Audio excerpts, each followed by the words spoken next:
tidak ada itu bapak ibu ketika meninggal luas kuburannya seperti lapangan sepak bola. Biar bagaimana, biar ratusan hektar tanahnya tidak akan pernah digalikan pakai ekskavator, kemudian kuburannya seluas lapangan bola, tidak ada. Semuanya ukurannya kurang lebih 2 kali 1 meter. Namanya rumah tipe 21. Bagaimanapun luasnya rumah Anda, semewah-mewahnya rumah kita, maka rumah terakhir kita adalah kuburan. Sebagus-bagus kendaraan kita, kendaraan terakhir adalah keranda mayat.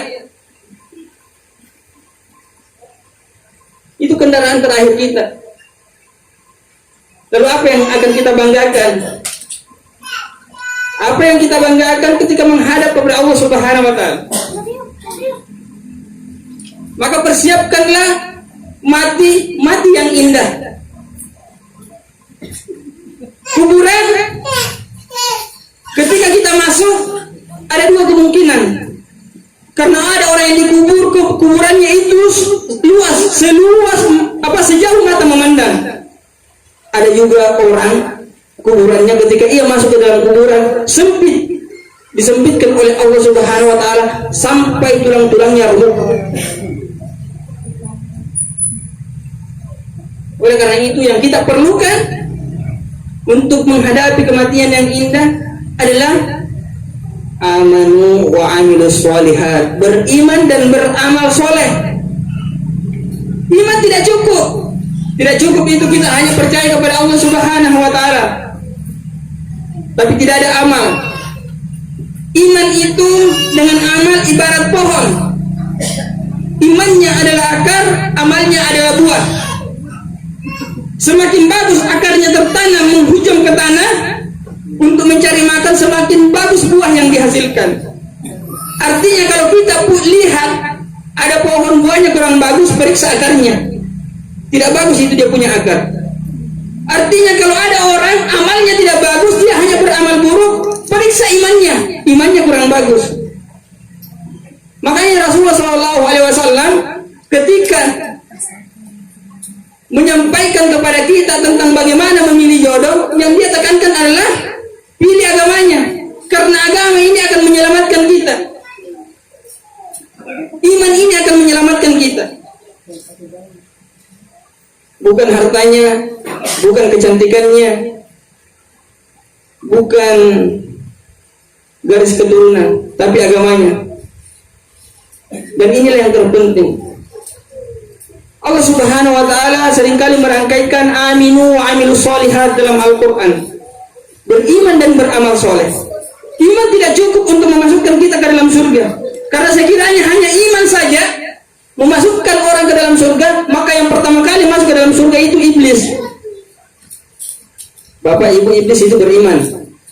Saking berimannya iblis, dia kalau mau berbuat jahat bersumpah dulu atas nama Allah. Ya Allah, dari kekuasaanmu panjangkan umurku, saya akan goda anak cucu Adam. Iblis itu beriman. Iblis itu tidak bisa menolak bahwa Allah itu ada. Iblis tidak bisa menolak bahwa Allah Maha Kuasa. Kenapa? Dia bertemu langsung dengan Allah. Kita siapa yang pernah ketemu langsung dengan Allah? Tidak ada. Tapi iblis tidak punya amal soleh. Sehingga kalau kita beriman harus melakukan amal soleh. Iblis disuruh sujud, tidak mau sujud. Orang disuruh sujud tidak mau, sama dengan iblis. Jadi kalau ada orang tidak mau sholat, itu imannya sama dengan imannya iblis. Hanya sekedar percaya bahwa Allah itu Maha Kuasa, Allah itu Tuhan, tapi dia tidak mau menghormati, menyembah Allah Subhanahu wa Ta'ala. Jadi perlu kita rangkaikan antara iman dan amal soleh. Karena banyak orang sekarang mengaku beriman, ya, sampai kalau dicapil tertulis dan tercatat agama Islam. Begitu dicari di masjid tidak pernah muncul. Nanti muncul di masjid kalau ada gempa. Ya buktinya di Aceh, di Palu, masjid-masjid ketika musibah datang, bencana alam datang, yang kokoh itu berdiri masjid. Makanya kalau ada gempa, ada tsunami, ada banjir, banyak-banyak orang lari ke masjid.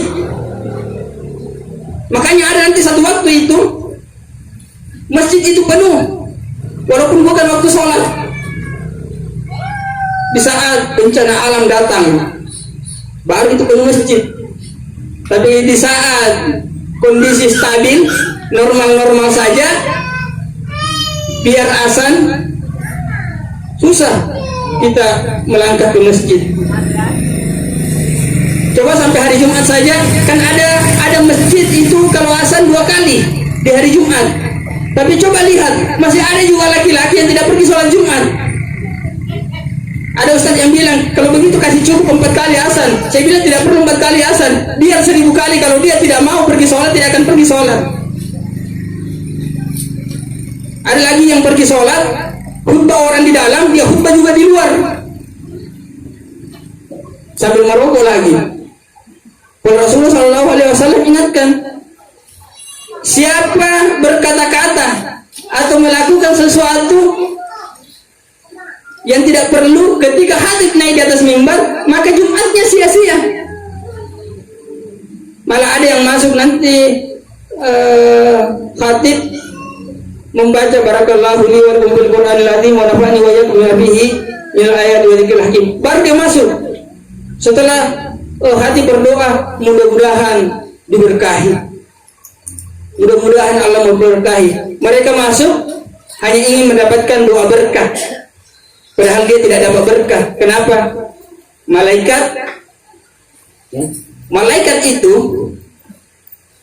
di saat mulai memasuki waktu Jumat, dia sudah berdiri di depan pintu-pintu masjid dan mencatat siapa yang pertama kali masuk, kedua, dan seterusnya, sampai khatib memberi salam. Kalau khatib sudah memberi salam, maka malaikat pun bergeser dari pintu, masuk ke dalam masjid dan duduk mendengarkan khatib menyampaikan khutbahnya. Jadi kalau ada orang yang masuk sholat Jumat, kemudian khatib sudah sudah berkhutbah, maka malaikat penjaga masjid sudah tidak mencatat lagi.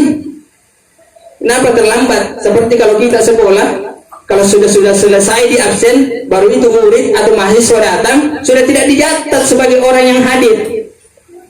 Makanya biasa ada siswa itu protes, Pak, Bu, kenapa saya tidak hadir 2 kali? Nah, saya hadir terus, bagaimana mau dicatat hadir? Sudah di absen baru kau datang. Demikian juga orang pergi sholat Jumat. Nanti ada yang protes, malaikat, kau lihat saya datang tuh? Masa kau bilang saya tidak hadir? Bilang iya, tapi saya sudah di absen baru kau datang. Jadi mohon maaf, buku absen sudah ditutup, tidak ada maaf bagimu. Wassalamualaikum warahmatullahi wabarakatuh.